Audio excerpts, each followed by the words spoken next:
My parents bought my younger brother his dream home, then looked me in the eye and said, "A daughter doesn't need property. Just keep renting." The room fell silent after those words. My brother stood beside the front door of his brand new house, proudly holding a silver key tied with a bright red ribbon. My mother wiped away happy tears. My father smiled as relatives clapped and congratulated him. Then everyone turned to me. I forced a smile so convincing that even I almost believed it. I hugged my brother, wished him happiness, and thanked my parents for inviting me. No one noticed how tightly I was gripping my purse to stop my hands from shaking. I had spent years helping them whenever they needed money. I paid medical bills without asking to be repaid. I covered utility payments during difficult months. I even skipped vacations so I could quietly support the family. Yet somehow, when it came to building a future, I was suddenly just a daughter. The smell of fresh paint filled the house. Sunlight poured through the large windows. Everyone admired the marble countertops and spacious backyard while I stood there wondering why my sacrifices had become invisible. My father's words echoed louder than the celebration around me. A daughter doesn't need property. That sentence wasn't just about a house. It was a verdict. In that moment, I realized I had been expected to give without ever receiving. To support everyone else's dreams while quietly renting someone else's future. I didn't argue. I didn't cry. I didn't ask why my years of loyalty had been worth less than my brother's birthright. I simply looked around one last time, memorizing every smiling face, every congratulatory handshake, every confident expression that assumed I would always accept my place. Then I walked out carrying something far heavier than disappointment. I carried a decision that would quietly change every year of my life from that day forward. I was 32 when that happened, and by then, disappointment had become so familiar that it almost felt routine. My younger brother, Ethan, had always been the center of my parents' world. Every milestone of his life was celebrated like a family victory, while mine was treated as something expected, never extraordinary. I wasn't unloved, I was simply overlooked. Growing up, I believed that working harder would eventually earn the same appreciation. I studied late into the night, graduated without debt, found a stable job, and rarely asked my parents for anything. When they struggled financially, I quietly transferred money into their account without mentioning it. If the roof leaked, I paid for repairs. If medical bills piled up, I handled them.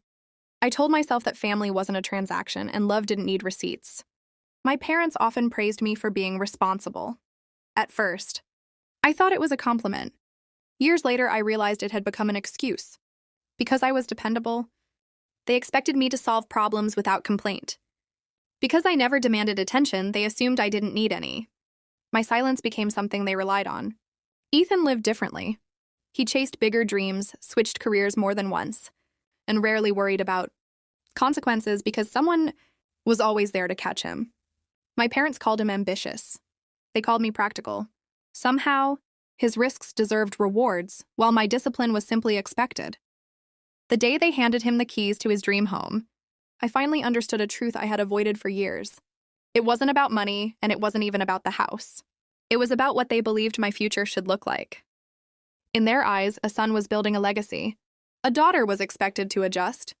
I stopped trying to change their minds that day. Instead, I quietly decided to change my own future. The weeks after my brother received his house were strangely quiet, but the silence revealed more than any argument ever could. Family dinners continued as if nothing unusual had happened. My parents spoke excitedly about Ethan's new neighborhood, his landscaping plans, and the furniture they wanted to help him buy. Whenever I visited, the conversation naturally drifted toward his future. Mine rarely came up. If I mentioned my apartment, my mother would smile politely and say, "Renting is easier anyway. Less responsibility." It sounded harmless until she repeated it often enough that I realized it wasn't reassurance, it was expectation. My father had another favorite phrase. Whenever relatives asked whether I planned to buy a home someday, he would chuckle softly before answering for me. "She doesn't need all that. She's careful with money." The room would nod in agreement while I sat there holding my teacup, listening as decisions about my life were made without my voice ever being invited into the conversation. Ethan never sounded intentionally cruel, but confidence has a way of becoming careless. He often joked that I was the family accountant because I always had savings while everyone else enjoyed life. He laughed. My parents laughed with him. I smiled too. though each joke reminded me that discipline looked boring until the day it paid off. Sometimes my father asked if I could help Ethan with another expense: a new refrigerator, closing costs, minor repairs. Every request ended the same way: "You're better at managing money than he is."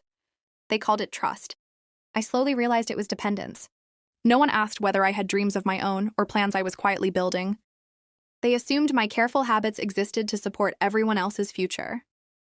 So I stopped explaining where my overtime pay was going. I stopped mentioning the books I was reading about investing. And when my bank balance began growing instead of shrinking, I kept that secret to myself. For the first time in my life, my silence wasn't acceptance. It was preparation. The turning point didn't come with a dramatic argument or a slammed door. It arrived on an ordinary Sunday afternoon, hidden inside a casual conversation that everyone else seemed to forget the moment it ended. We were sitting in Ethan's backyard after lunch. My father admired the house with quiet satisfaction and said, "This home will stay in the family for generations." Then he looked at me. "You made the smart choice by renting. Property is a headache. Besides, a daughter has her own life to think about." The words were spoken gently, almost kindly, but they landed harder than any insult ever had. For years, I had convinced myself that one day they would see me differently. I believed my loyalty, my sacrifices, and my consistency would eventually matter. In that moment, I understood I had been waiting for permission that was never going to come. On the drive home, I didn't turn on the radio. The silence inside my car felt clearer than any advice I had ever received. I replayed every financial decision I'd made, every overtime shift I'd worked, and every dollar I'd saved instead of spending. Then a simple thought settled in my mind. If no one was going to build security for me, I would build it myself. That evening, I opened my laptop and reviewed the savings I had spent years protecting. They weren't enough for a dream house, but they were enough for a modest investment. Property in a neighborhood that most buyers ignored. It wasn't glamorous. It wasn't perfect. But it was something I could own. A month later, I signed the papers with no audience, no celebration, and no ribbon tied to the keys. The only person waiting outside the office was me. As I unlocked that small rental for the first time, I smiled quietly. No one in my family knew it yet. They still believed I was simply renting. I let them believe it. Some victories grow stronger in silence before the world ever notices them. Owning that first rental property didn't change my life overnight, but it changed the direction of every decision I made after that. Instead of celebrating, I treated it like the beginning of an education. Every evening after work, I studied real estate investing. I learned how to read inspection reports, compare neighborhoods, calculate cash flow, and understand financing options. I attended free workshops hosted by local property professionals and spoke with experienced landlords who had spent decades building small portfolios. I wasn't looking for shortcuts. I was building knowledge that couldn't be taken away from me. The rent from my first property didn't make me wealthy. Most months, I reinvested nearly everything after covering expenses. When repairs were needed, I handled them without complaining. Every dollar had a purpose, and every decision was measured against one question: will this create more freedom 5 years from now? I also stopped being the family's emergency fund. When relatives asked if I could help with another unexpected expense, I answered politely but differently than before. I'm not in a position to do that right now. It wasn't a lie. My money had already been assigned a job. It was working for my future instead of disappearing into someone else's present. Over time, disciplined saving and steady rental income gave me the opportunity to purchase a second modest property. A few years later, careful planning and patience made a third one possible. None of them were luxury homes, and none made headlines. They were simply well-chosen investments that quietly grew in value while providing reliable income. I never posted photos online. I never mentioned purchases during family dinners. When my parents asked how work was going, I simply smiled and said, "Busy." That answer was enough for them. They assumed my life hadn't changed. I never corrected them. Some people announce their success the moment it arrives. I had learned that the strongest position is often the one no one sees, coming until it's already impossible to ignore. 5 years passed faster than I expected. My 3 rental properties never made me famous, but they gave me something far more valuable: choices.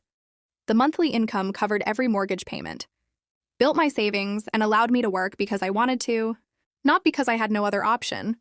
Then my parents announced a family barbecue to celebrate Ethan's birthday. His house looked almost the same as it had on the day they gave him the keys, except now there were small signs of financial strain. The fence needed repairs. The patio furniture was faded. I overheard Ethan quietly mention rising expenses and how difficult the mortgage had become after a change in his job. I listened without judgment. That afternoon, my father introduced me to one of Ethan's friends. "This is my daughter," he said with a polite smile. "She's still renting, but she's always been sensible with money." I simply smiled and let the conversation continue. A little later, Ethan walked over carrying 2 cups of coffee. He leaned against the porch railing, looked at me with a friendly grin, and asked, "So, how's your little house?" For a moment, all I could hear was the breeze moving through the trees. 5 years of quiet work. 5 years of ignored sacrifices. 5 years of choosing patience over resentment. I looked at him, smiled gently, and asked the only question that felt necessary. "Which one?" His smile disappeared. "What do you mean?"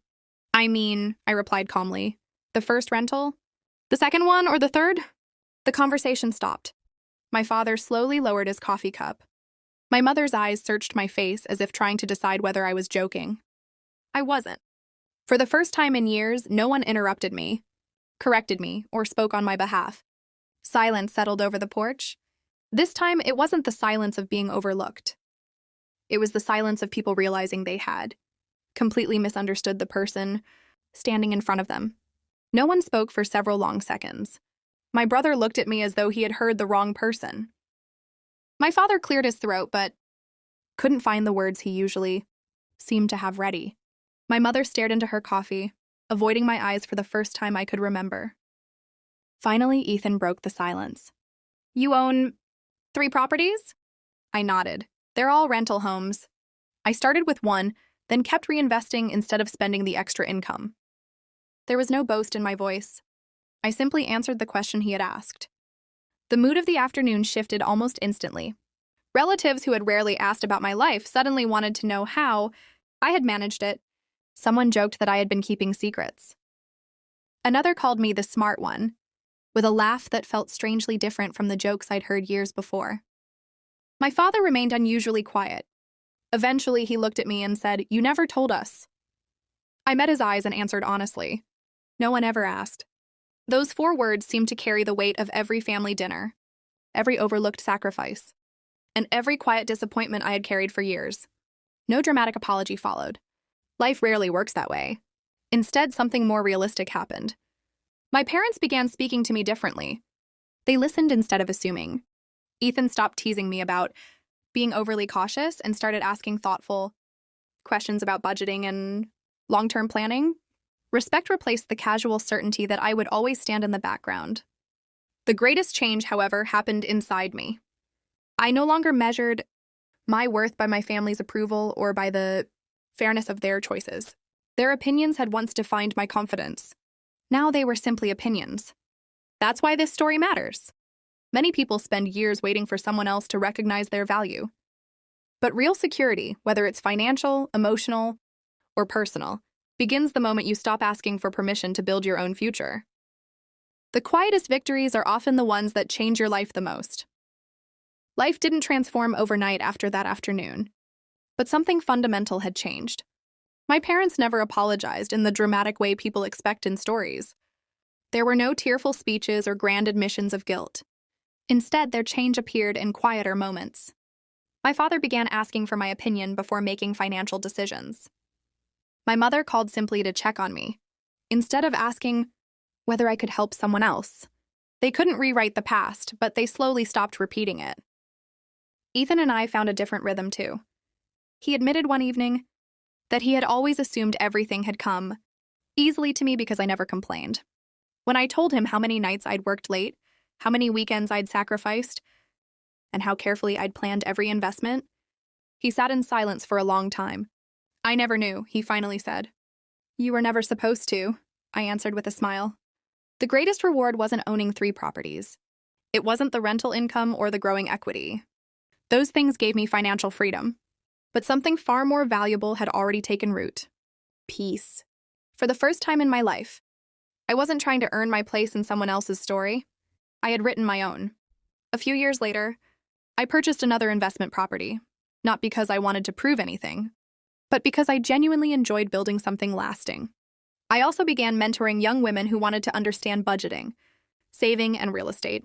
If my experience could help someone avoid waiting for approval that might never come, then every difficult lesson had served a purpose. Looking back, I realized my parents gave my brother a house. They unintentionally gave me something far greater. They gave me the determination to create a future that depended on no one's permission, but my own. People often think revenge is loud. They imagine arguments, humiliation, or dramatic victories. They're wrong. The most powerful revenge is living so well that the people who underestimated you are forced to rewrite the story they once believed about you. Because in the end, the strongest foundation I ever built wasn't made of bricks or concrete. It was the quiet confidence of knowing my worth was never theirs to decide.